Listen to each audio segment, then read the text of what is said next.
Bueno, buenas tardes a todos y todos. Gracias por esta invitación a la Facultad de Ciencias Sociales, a los compañeros y compañeras de la IUC,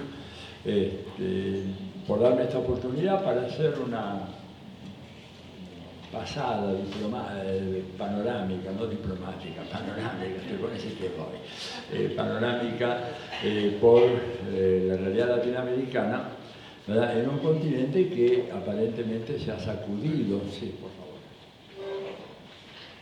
En un continente que aparentemente se ha sacudido la pasividad o la resignación que aparentemente tenía desde hace mucho tiempo en relación a gobiernos de carácter neoliberales. En tren de hacer una rápida síntesis, ¿verdad? Yo diría que el 2018 es un punto muy importante en el proceso de lo que sería el arranque de una nueva fase en el pensamiento y en el desarrollo político de América Latina, marcada por el triunfo de Andrés Manuel López Obrador en México. No podemos subestimar para nada la enorme importancia que tiene esa victoria, y lo marco porque mucha gente tal vez, en general, al no haber mucha información, prácticamente ustedes ven que los periódicos argentinos, y no solamente argentinos, cuando uno mira las páginas internacionales, aquí en Chile, bueno, en Chile cambió un poco ahora, pero antes, en Brasil, el único país del cual se hablaba era Venezuela, ¿verdad? Todos los días noticias sobre Venezuela, la dictadura, etc. Y no decían nada de muchos otros países. Hoy mismo tampoco se habla mucho de López Obrador. Pero lo de México ha sido importantísimo. ¿Por qué? Porque le puso fin a 36 años de cogobierno entre el Fondo Monetario Internacional y el Gobierno Nacional de México, los gobiernos del PRI, el Partido Revolucionario Institucional, y el PAN. No es cosa menor. Ustedes piensen, nosotros con 4 años lo que nos pasó. México tuvo 36 años de cogobierno entre el Fondo Monetario Internacional, que se instala en México cuando estalla la crisis de la deuda en agosto de 1982, y que eso termina cuando López Obrador se hace cargo de la presidencia el 1 de diciembre del año pasado. Entonces, eso fue un signo, pero clarísimo, ¿no es cierto?, de que había vientos de cambio y de que ese modelo en México había fracasado, ¿no es cierto?, que ese modelo había fracasado. Al cabo de esos 36 años, México se desindustrializó. México pasó a ser un país altamente dependiente, pero muy altamente dependiente, inclusive en abastecimiento de insumos básicos para la alimentación. El maíz mexicano prácticamente deja de ser producido en ese país y es reemplazado por el maíz transgénico, y se importa maíz transgénico desde México para hacer la famosa tortilla mexicana. O sea, la comida nacional de México ahora tiene que ser importada de Estados Unidos. Y por supuesto, todo esto acompañado por un proceso de debilitamiento y de destrucción progresiva del Estado Nacional, que tuvo como culminación algo que seguramente todos ustedes habrán visto hace un par de semanas, cuando en el estado de Sinaloa, ahí es la sede del famoso cártel del Chapo Guzmán, aprendieron al hijo del Chapo y salieron los sicarios del cártel a empezar a ametrallar a los frentes de las casas, etcétera, amenazando al gobierno que si en menos de una hora ese joven no era liberado, en lugar de ametrallar para los frentes de las casas, iban a empezar a ametrallar a la gente así, en una matanza indiscriminada.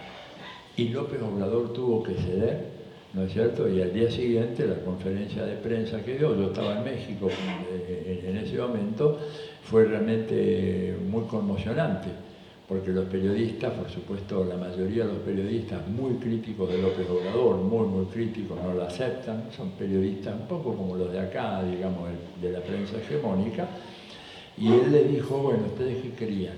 Que yo, por mantener en custodia, por mantener en nuestro poder al hijo de Chapo Guzmán, murieran 300 o 400 personas en Sinaloa. ¿Ustedes se creen que esa gente que estaba ahí circulando en 4x4 artilladas con ametralladoras puestas en los techos de las camionetas y disparando hacia mansalva, primero al aire sobre los techos de las casas y las paredes, y después abajo 300 personas, 400 muertos. ¿Le parece que hubiera sido razonable de mi parte empeñarme? Ya lo vamos a agarrar al joven aquel.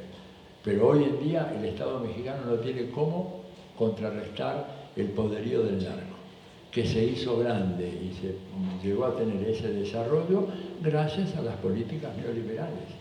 Gracias a las políticas neoliberales de sometimiento a los Estados Unidos, de dejar que ingresen masivamente millones de armas por año a través de la frontera mexicano-norteamericana, a favor de toda la corruptela que hay a ambos lados de las fronteras, que permiten que haya un tráfico de enorme cuantía de cocaína, heroína, estupefacientes de todo tipo, y a partir del debilitamiento de los mecanismos institucionales del Estado, en donde la presencia del narcotráfico y sus sobornos, sus coimas, sus intimidaciones, sus amenazas hacen que sea muy difícil para los funcionarios poder mantener una conducta como, por ejemplo, decir: vamos a poner preso al hijo de Chapo Guzmán. El Chapo ya está preso en Estados Unidos, pero el hijo era un poco su mano derecha.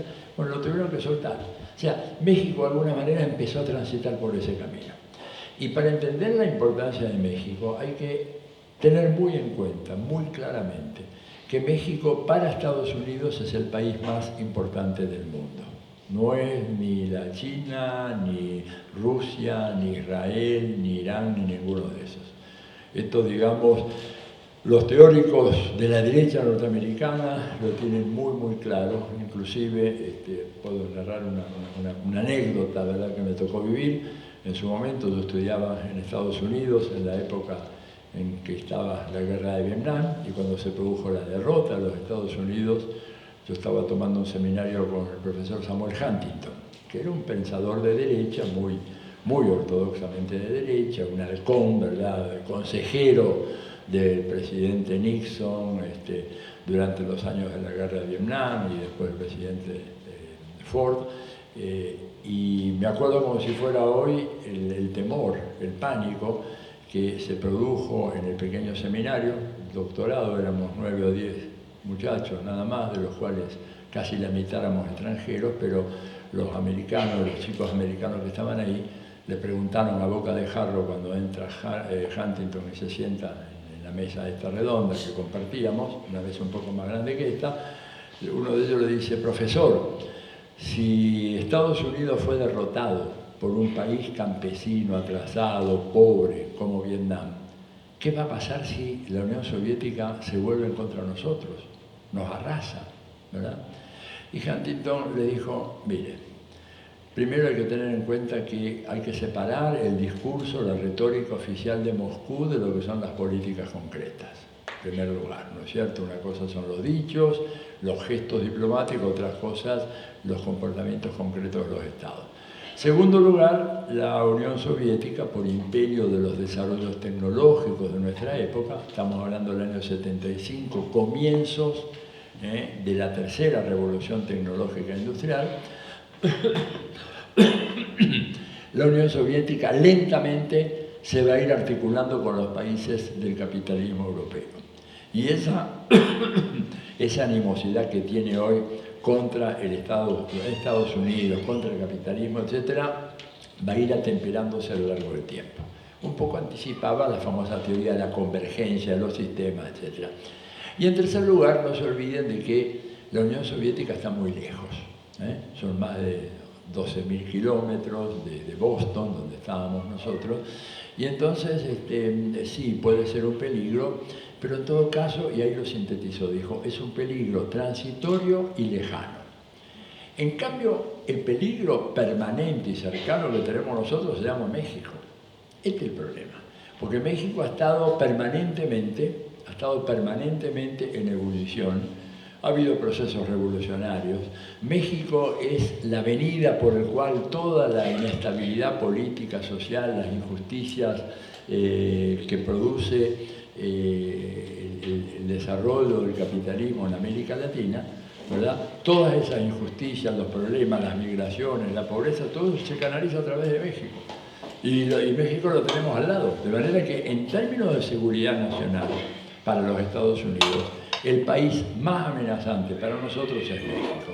Y esto entonces, claro, cuando uno mira qué fue lo que pasó cuando ganó López Obrador, y las dos veces que les robaron las elecciones, primero a Cuauhtémoc Cárdenas y después a López Obrador, ¿verdad? Les robaron las elecciones con toda la complicidad de la OEA, etcétera. No vayan a pensar que la OEA hizo en México lo que ahora estaba haciendo en Bolivia, ¿no? Sino que simplemente miró para el otro lado y listo, a pesar de un robo descarado de las elecciones. Pero, ¿por qué? Bueno, porque resulta que México es justamente ese país tan excepcional. Y esto explica entonces por qué razones cuando el Consejo Nacional Electoral de México convalida la victoria de López Obrador 45 días después de terminadas las elecciones, termina el escrutinio definitivo, cuando logra eso finalmente, López Obrador recibe la sorpresiva visita de Mike Pence, el vicepresidente de los Estados Unidos, acompañado, no sé si el jefe del Pentágono o el secretario de Estado, no recuerdo en este momento, que lo fueron a hacer una visita a su casa a felicitarlo a López Obrador. Esta fue la noticia que evidentemente era para el consumo de tontos, ¿no es cierto? Porque primero, no hay en la historia de los Estados Unidos un ejemplo en donde el gobierno de los Estados Unidos haya mandado una misión de tan altísimo nivel, el número 2, ¿verdad? Y uno de los miembros del gabinete, a saludar en su casa al triunfador de las elecciones, en ningún país del mundo. ¿Pero por qué lo hicieron? Bueno, porque fueron a advertirle a López Obrador de que ganaste, ahora está todo bien, pero no se te vaya a ocurrir hacer ninguna cosa que cruce esta línea. Y en lo que está haciendo Venezuela, o lo que está haciendo Nicaragua, ni hablar de lo que está haciendo Cuba, va a ser por nosotros considerado un acto de agresión a la seguridad nacional de Estados Unidos, y esto va a tener sus consecuencias. O sea, fueron, hablando en criollo, a apretarlo a López Obrador, a marcarle claramente la cancha de qué era lo que podía y no podía hacer.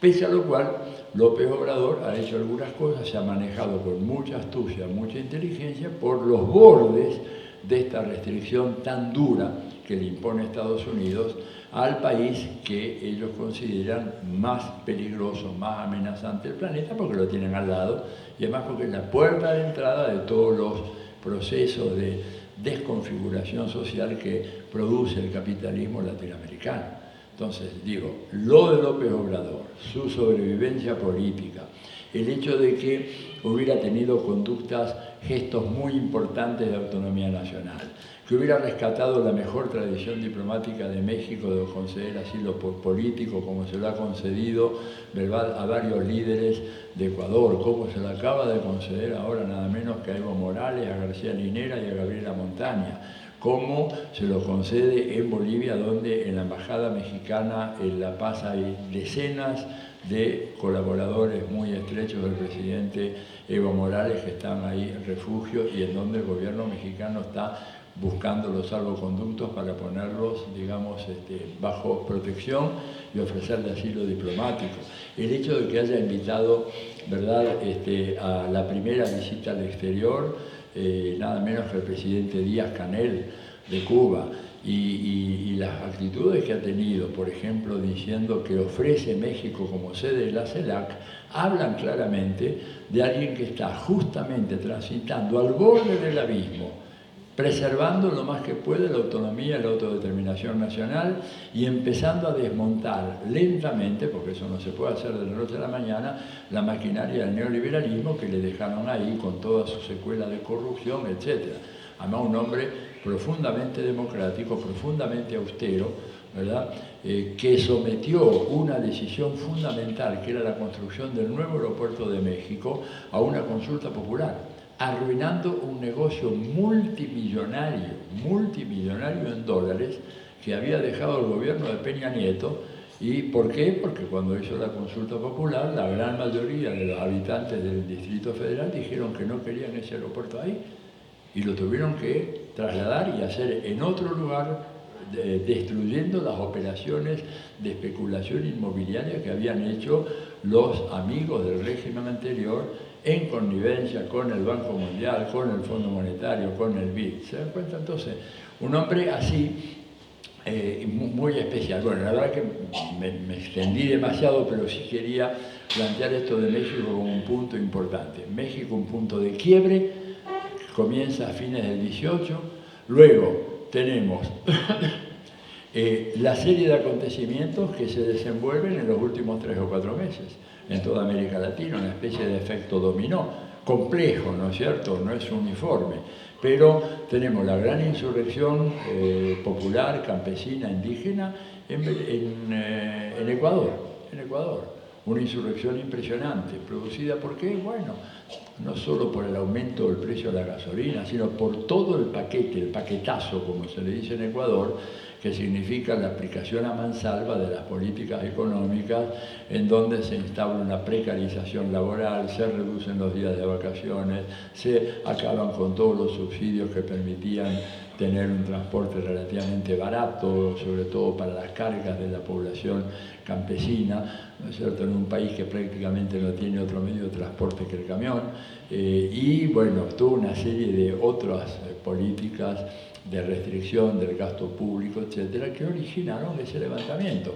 Un levantamiento que fue durísimo, que obligó al gobierno de Quito a abandonar la ciudad e instalarse en Guayaquil, ¿verdad? Y que tuvieron combates callejeros de una tremenda intensidad y que finalmente se puso fin a eso mediante lo que yo llamo un armisticio transitorio, en donde las poblaciones originarias y campesinas se retiran, digamos, del lugar de combate, vuelven a sus sierras, vuelven a sus pequeñas comunidades, con la promesa de la derogación de un decreto, ¿verdad?, que establecía la abolición de los subsidios y que se ponía en suspenso la aplicación del programa económico del fondo, cosa que se está empezando a aplicar nuevamente, y por eso todos los observadores en Ecuador anticipan que en la medida en que eso siga su curso, evidentemente es de esperar un nuevo levantamiento indígena, campesino, que probablemente ya no vaya a caer en la trampa que muy hábilmente le tendió Lenín Moreno, ¿verdad?, cuando hizo toda esa farsa del entendimiento junto con uno de los dirigentes de la CONAIE, creo que era Jaime Vargas, ¿no es cierto?, Jaime Vargas, ¿verdad?, firmando ese acuerdo, que todo el mundo sabía que el acuerdo era simplemente para que se fueran, que los indios volvieran a sus comunidades originarias, pero nada más. Y el resultado de todo esto es que ahora se abre un paréntesis, pero el paréntesis se está cerrando relativamente pronto. O sea, ahí hay una aplicación de un modelo neoliberal, ¿verdad?, muy fuerte, muy forzada, que produjo una inmensa movilización popular. Y ahí comienza un poco esto a vincularse con lo que pasó en Argentina el 11 de agosto, ¿verdad?, en donde por otras vías, por la vía de un resultado electoral inesperado sobre todo para el gobierno, se produjo, digamos, la derrota de lo que muchos consideraban iba a ser la ratificación del rumbo económico y político de la Argentina de manos del gobierno reelecto, supuestamente Mauricio Macri, ¿verdad? Una derrota inesperada para el gobierno, inesperada para muchos observadores, algunos los más astutos veían de que algo así podía pasar, pero nunca imaginaron que se produciría una derrota de estas consecuencias, que tuvo por efecto transformar a la famosa PASO en la primera vuelta de la elección presidencial. Y a la primera vuelta transformarla en el balotaje. Eso fue lo que pasó, para entender el porqué, la diferencia de 8 puntos, y es que esto finalmente queda ratificado en el escrutinio definitivo, que habrá que ver todavía. Yo tengo todavía algunas dudas sobre esos números, pero bueno, supongamos que eso quedó así. Aún así, 8 puntos de diferencia en un balotaje es una victoria muy, muy significativa, donde en balotaje realmente la polarización fue absoluta, prácticamente no hubo espacios para otros partidos ni de izquierda ni de derecha, quedaron todos pulverizados. Bueno, y ahí, digamos, de nuevo aparece en la Argentina un efecto, ¿verdad?, la brisa que viene de México y la que viene de Ecuador, bueno, se reproduce acá, y evidentemente se abre toda una enorme expectativa sobre, bueno, cómo se va a hacer, ¿verdad?, para avanzar en un país en donde realmente el legado de estos 4 años de políticas neoliberales es terrible, terrible, terrible, terrible. Hay pocas palabras que puedan graficar mejor los alcances del desafío inmenso que tiene el próximo gobierno de Argentina. desafío impresionante, empezando por un nivel de endeudamiento fenomenal, un endeudamiento además contraído en una proporción enorme con un organismo intergubernamental, con el fondo, con el cual va a ser mucho más difícil negociar que si fueran bancos privados, pero el fondo como organismo intergubernamental es un negociador muy duro, por estatutos tiene que exigir el pago de la deuda, por más que se hable de reperfilamiento y todo lo demás, pero ahí hay una deuda enorme que acumula intereses año tras año, que tiene que ser tratada, que tiene que ser respondida, y este es un recurso que, a diferencia de otros, es un país en donde el ingreso de divisas está controlado por actores privados y no por un actor público. A ver, una de las diferencias que hay entre la Bolivia de Evo es que las exportaciones de gas, ¿no es cierto?, de Bolivia y las exportaciones de litio de Bolivia entran todas las arcas del Estado boliviano. Y una de las claves de por qué el milagro boliviano y por qué Bolivia fue la economía que más creció en los últimos 10 años es que Bolivia, el gobierno boliviano tenía a su alcance los ingresos producidos por las exportaciones. En cambio, en la Argentina, los ingresos producidos por las exportaciones van a parar todos los bolsillos privados. Claro, se pueden aplicar algunas retenciones, que son de todas maneras mínimas, pero el grueso de ese dinero queda en manos de privados y que por lo tanto regulan el mercado del dólar, que es una moneda decisiva para el funcionamiento de la economía argentina, altamente dependiente de las importaciones que deben pagarse en dólares. Entonces, en ese contexto, la negociación, ¿verdad?, que va a tener que hacerse para recuperar una capacidad de repago a esos enormes préstamos además que sería más que razonable que fueran sometidos primero a una auditoría integral, porque hay sospechas muy fundadas de que una parte importante de ese endeudamiento se dedicó para financiar operaciones de fuga de divisas, fuga de capitales, y eso no habría por qué pagarlo, ¿verdad? Habría que pagar a los que se llevaron ese dinero, que lo tienen en las Islas Caimán, en las Seychelles, en Luxemburgo, en Andorra o en cualquiera de los muchos paraísos fiscales. Pero bueno, de todas maneras, claramente acá en Argentina se plantea un nuevo comienzo y que ya lo estamos viendo acá en la arena internacional, el posicionamiento de Alberto Fernández en relación a la crisis en Bolivia, etcétera, como ha hecho un planteamiento muy firme y la verdad muy valiente, porque al día siguiente de que Donald Trump saludara el retorno a la democracia de Bolivia, gracias al golpe, Alberto Fernández salió a decir de que con esa salutación Estados Unidos hacía retroceder 50 años a América Latina. O sea que ahí estamos viendo que hay unas líneas de confrontación que van a ser muy duras. El gobierno de Estados Unidos va a presionar muchísimo al gobierno argentino para que aplique este programa. Y lo que supongo que Alberto Fernández como presidente va a decir, que no está dispuesto a que lo que está pasando ahora en Chile vuelva a ocurrir de vuelta en la Argentina, porque eso que está pasando en Chile, ¿verdad?, casi un mes de grandes disturbios, movilizaciones, protestas populares, muertos, heridos, desaparecidos, etcétera, es producido precisamente por la aplicación de esas políticas, y que él no está dispuesto a hacerlo. Por lo visto, por los planteos que ha venido haciendo en estos últimos días, se ve que él es muy consciente de que tiene márgenes muy estrechos de maniobra y que la única manera de que pueda realmente avanzar en un programa de reparación nacional como necesita la Argentina es independizándose de las presiones del fondo, las presiones de Estados Unidos, dejando de lado la agenda de los Estados Unidos como agenda propia. Hoy en día la Argentina es un país que no tiene una agenda de política exterior. La política exterior de la Argentina simplemente es la que manda Washington. Washington dice ataquen a Maduro y entonces sale Fourier hablando de la dictadura de Maduro. Después dice no hubo golpe de Estado en Bolivia, Fourier sale y dice no hubo golpe de Estado en Bolivia. Bueno, eso se acaba, todo eso se acaba, ¿no? Y el marco más estrepitoso de todo este fin de ciclo neoliberal lo ofrece precisamente el caso de Chile. El caso de Chile tiene una importancia decisiva porque durante más de 30 años, siempre Chile apareció como el modelo a imitar.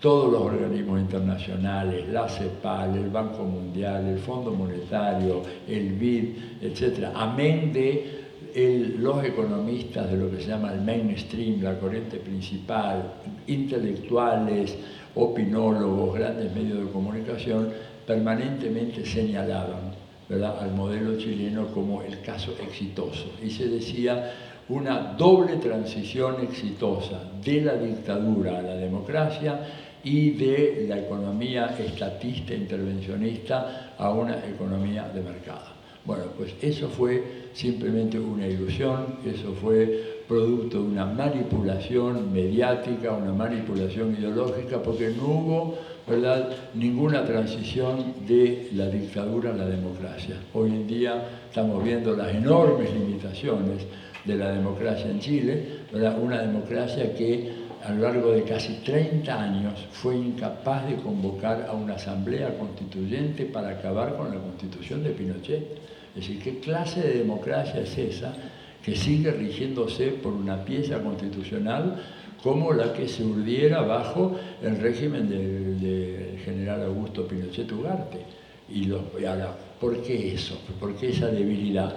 ¿Será por el peso del factor militar? Puede haber sido los primeros años de la transición, pero después no, simplemente porque realmente el modelo político instaurado por el pinochetismo le garantizaba la pasividad, la indiferencia, la irrepresentatividad del pueblo en el manejo de los asuntos políticos, ¿verdad?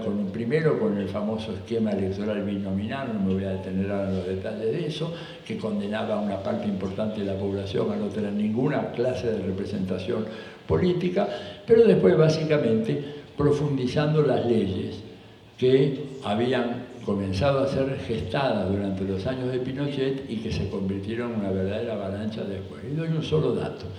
Pinochet, cuando se va, deja la Corporación del Cobre la propiedad del 100% del cobre chileno. Los gobiernos posteriores a Pinochet lograron el milagro de privatizar el 64% del cobre chileno. O sea, paradojalmente los gobiernos democráticos, supuestamente más progresistas que Pinochet, avanzaron en la privatización del cobre a un punto tal que hubiera sido inimaginable en los años de Pinochet. Pinochet lo dejó prácticamente como lo había dejado Allende, cuando Allende dice el cobre es el sueldo de Chile, la Corporación del Cobre es la dueña del cobre chileno y tiene el 100% de lo que produzca el cobre chileno para el Estado chileno, para financiar las políticas sociales y todo lo demás. Todo eso prácticamente fue abandonado. Y fue abandonado en medio de un esquema económico en donde la participación del sistema de partido tradicional chileno, sobre todo los cuatro más importantes, la UDI, el Renovación Nacional, la Democracia Cristiana y el Partido Socialista, que fueron quienes administraron estos 30 años, 29 años de transición, no hicieron sino profundizar el modelo neoliberal hasta sus últimas consecuencias, hasta el momento en que un incidente menor, un grupo de chicos traviesos salta, ¿no es cierto?, los molinetes del metro, y esto enciende la chispa que produce un estallido social sin precedentes en la historia de Chile. Nunca antes en Chile hubo un proceso insurreccional de protesta popular de la magnitud y de la duración que tiene que prácticamente va a llegar a tener un mes, y que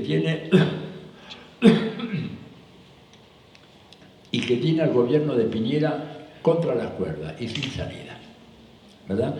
No hay una conducción unitaria, pero sería un error pensar de que esto es un movimiento que es puro espontaneísmo y nada más.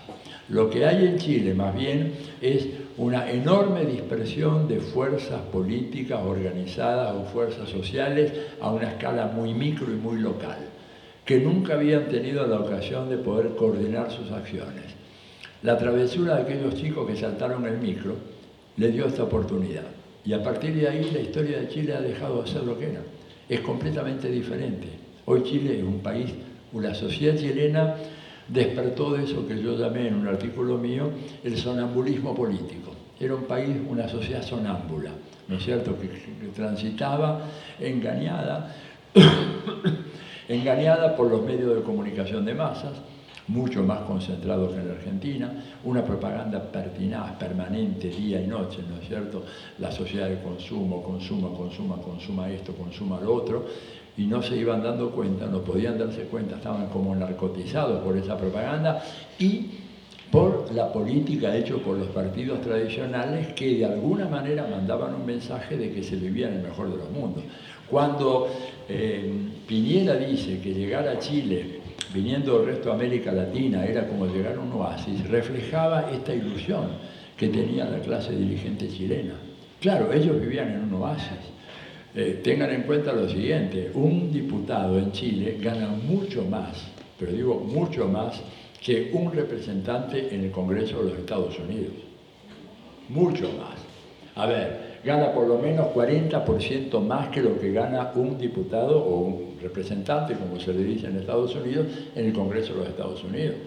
O sea, una clase política corrompida por eso mismo, que por eso aprobó todas esas leyes.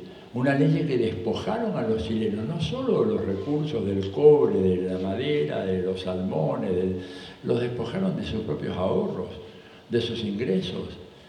Y así aprobando leyes que profundizaban esta deuda social. Hoy en día, en Chile, aún los trabajadores que ganan el ingreso medio no alcanzan a superar la línea de la pobreza. No digamos los que ganan el salario mínimo, esos pobres están enterrados más abajo. Pero aún los trabajadores, ¿verdad?, que obtienen el salario medio de la economía chilena, no logran superar la línea de la pobreza. Y entonces, que yo me he encontrado, yo he ido muchas veces a Chile en lo que va del año, ¿verdad? Y hace poco, estuve hace 3 semanas escasas, ¿verdad? Sí, 3 semanas escasas, en Temuco y en Valdivia. Y ahí me acuerdo de una de las tantas anécdotas, hablar con una señora que vino a una charla así como esta, abierto al público general, etc. Y bueno, se acercó a hablar conmigo, decirme algunas cosas, y yo le preguntaba, bueno, ¿y cómo estaba usted económicamente?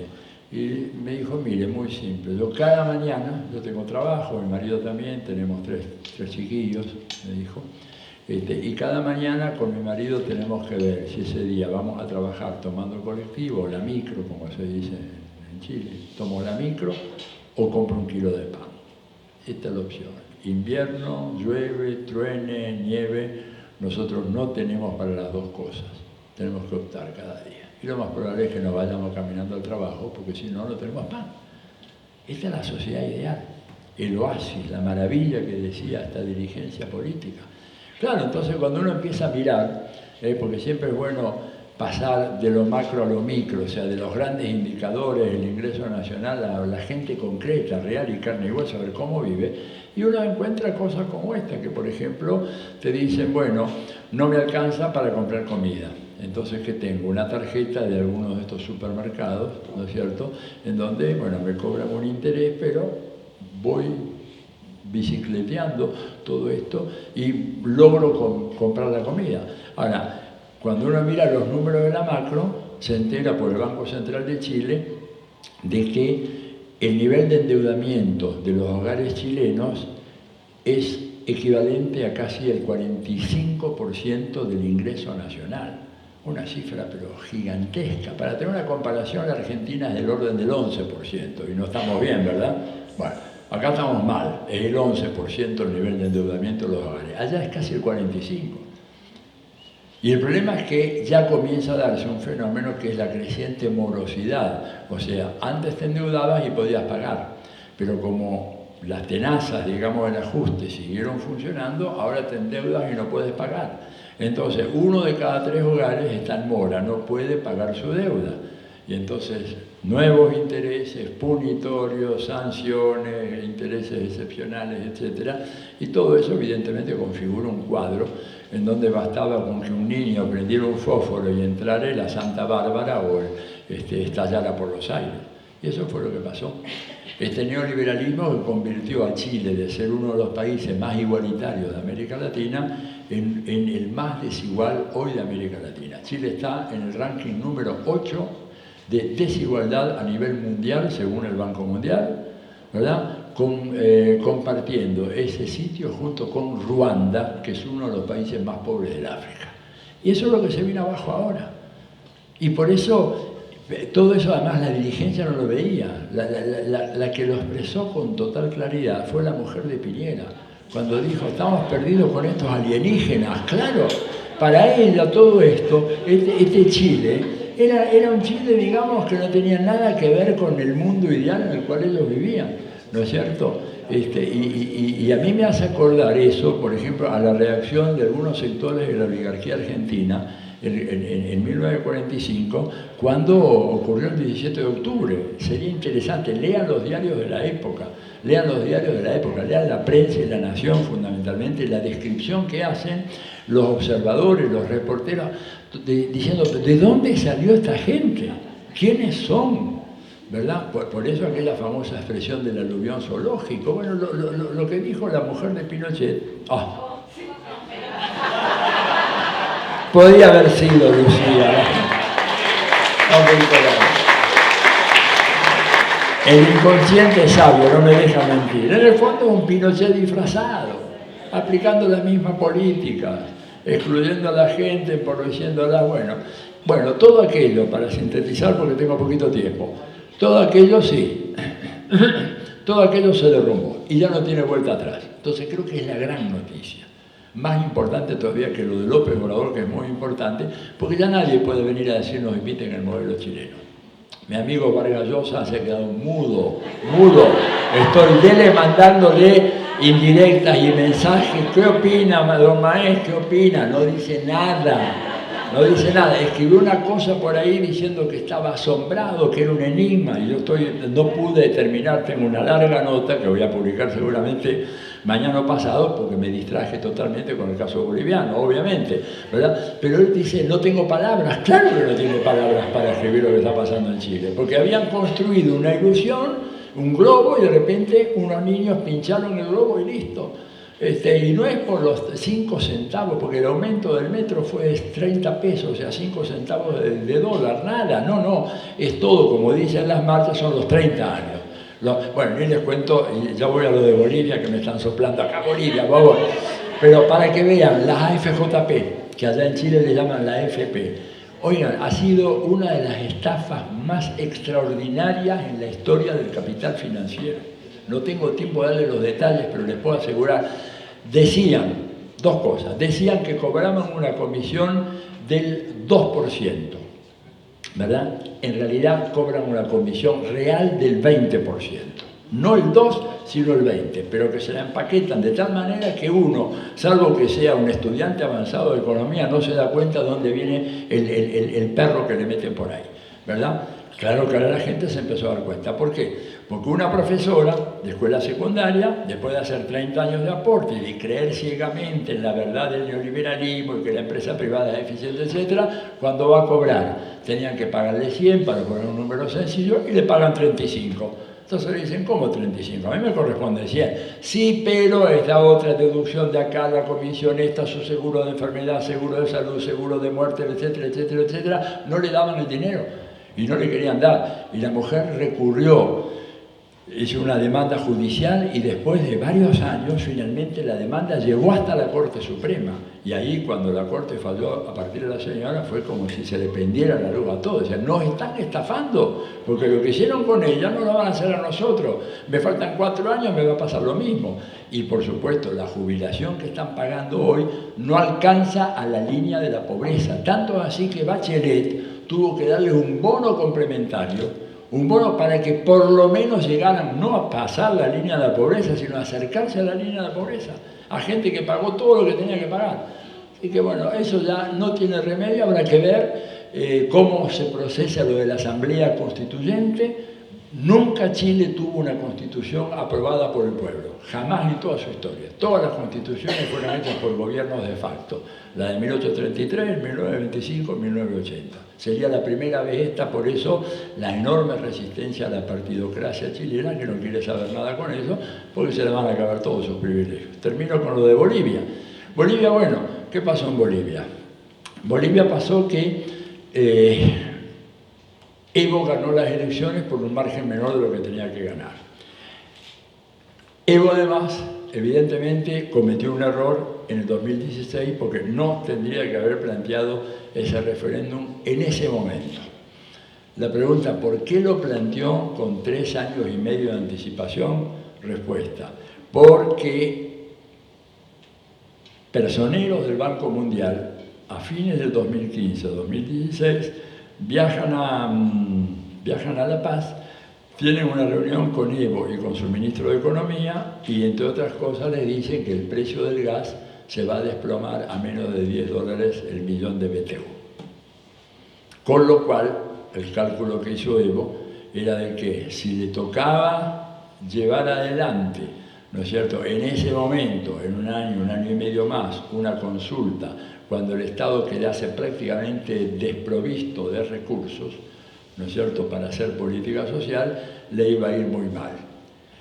Su ministro, Luis Arce, no estaba de acuerdo con ese diagnóstico del Banco Mundial. Le dijo, esto es una trampa, esto no va a ser así, el gas no va a seguir cayendo como ha caído ahora, todo lo contrario, va a haber un rebote. Pero bueno, Evo creyó de que iba a haber una profundización del deterioro del precio del gas y que Bolivia iba a quedarse sin recursos. Anticipa entonces el famoso referéndum y pierde 51-49. En una campaña sucia, aparecía como que tiene un hijo que no tiene, que era la mujer que no lo era, etc. Las aclaraciones no fueron convincentes, después sí, pero después que ya se perdió la elección, tendría que haber sido antes, ¿verdad? Esto apunta a una falla de todos los gobiernos progresistas de América Latina, la torpeza en el manejo comunicacional. Todavía esos gobiernos no hemos aprendido cómo se comunican los actos del gobierno y cómo se combate la estrategia disolvente, destituyente de los medios de comunicación en manos del enemigo. Total que salió de que no podía ser candidato. Apeló. La justicia en ese momento, nadie la acusaba de ser un instrumento de Morales, pero bueno, hubo una serie de acusaciones, pero que no prosperaron. Finalmente el Tribunal Superior le dio el ok y los rivales de Evo Morales coincidieron en que la decisión era inapelable y era la correcta y por eso se inscribieron a la elección, si no, no se hubieran inscrito. Y Evo gana por un margen exiguo, ¿verdad? Y ahí aparece la duda de que un candidato que era Carlos Mesa, ustedes saben, antes de la elección ya venía diciendo que si ganaba Evo era porque había trampa.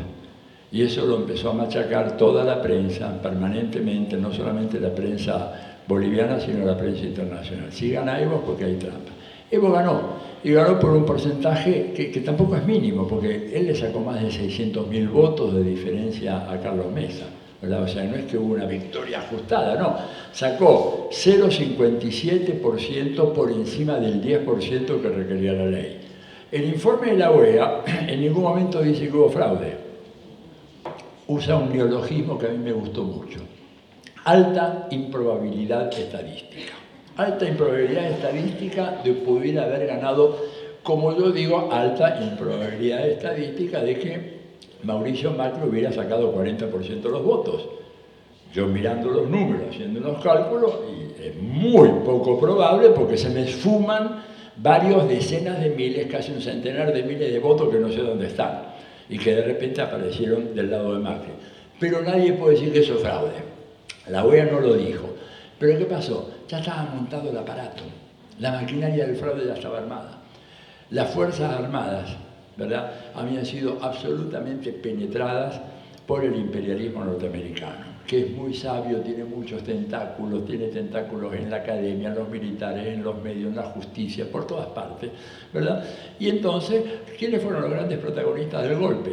Este delirante de Luis Fernando Camacho, ¿verdad?, que es hijo de una de las familias que ha estado durante muchas décadas manejando el negocio del gas en Bolivia y que había sido perjudicada por la nacionalización del gas. Les dejaron de todas maneras el tema de la distribución del gas, pero ya no como tenían antes el control del gas, ¿verdad? Y que es un delirante, una mezcla de creyente, pero absolutamente fanatizado, ¿no es cierto?, que entra con la Biblia, con los crucifijos, con todo eso, pero ese fue, digamos, el show mediático. Los dos actores fundamentales fueron el jefe de policía que amotina, ¿verdad?, a los policías y con lo cual deja cancha libre para que las hordas que vienen a La Paz hagan cualquier desastre, y el jefe de las Fuerzas Armadas, ¿verdad? Ambos dos, resulta que de pura casualidad, habían estado asignados como agregados militares en la Embajada de Bolivia en Washington. El jefe de policía durante 4 años, el jefe del Estado Mayor durante 3. Y los que hemos conocido esa ciudad de Washington y el ambiente diplomático y lo que es estar cerca del Pentágono, el Departamento de Estado, el Parlamento, sabemos muy bien la verdadera telaraña de captación que ellos tienen en esa ciudad para tratar de atraer a su campo y ponerlos a trabajar para ellos a la gente que está en Washington. Aunque sean de gobiernos enemigos, no importa, ellos no hacen distinción. Y esta gente fue la que finalmente dio el golpe. El golpe se termina de concluir, ¿verdad?, en la primera fase, cuando el general Williams, no me acuerdo el apellido,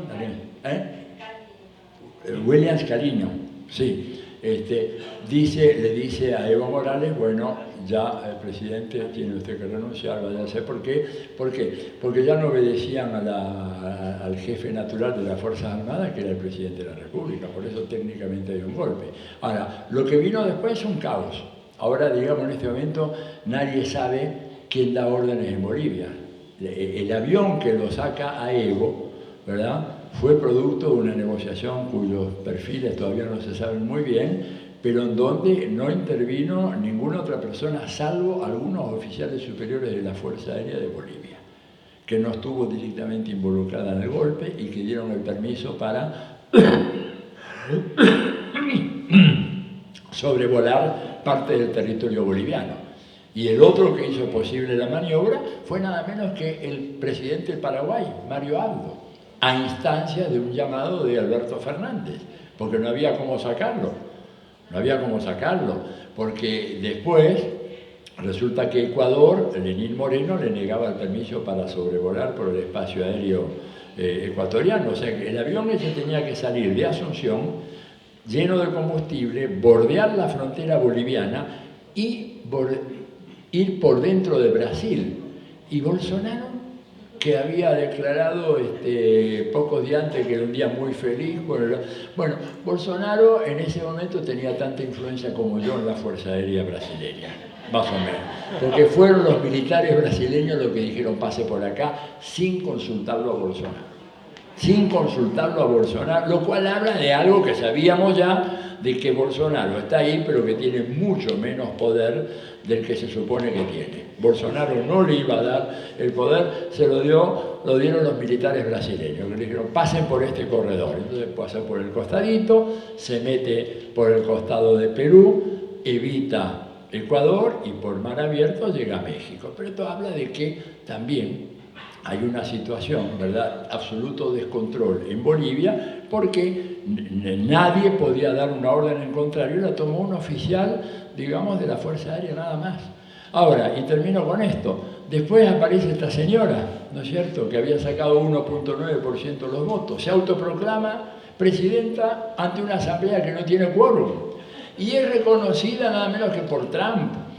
Es reconocida por este otro gordo payaso allá de Inglaterra, ¿cómo se llama? Ya ni me interesa. ¿Cómo? Bueno, este es, bueno, es figura de un circo, ¿no es cierto? Lo reconoce nada menos Inglaterra. Uno puede decir, bueno, Estados Unidos, por todo el tema del hegemonismo norteamericano, pero Inglaterra, por un mínimo de decencia, ¿cómo va a reconocer una cosa así? Yo creo que este va a perder la elección, por este le van a pegar hasta... Y después por 2 gobiernos ejemplares como Colombia y Brasil.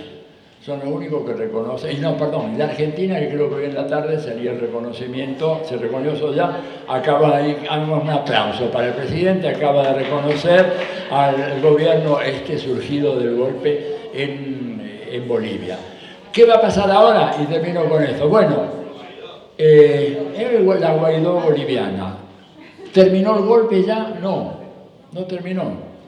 Cuidado porque en este momento hay una reacción muy fuerte Porque, y acá conviene citar a ese grande que fue Maquiavelo, Maquiavelo decía una cosa que siempre me impresionó, que los pueblos perdonan más las penurias económicas que las ofensas y las humillaciones.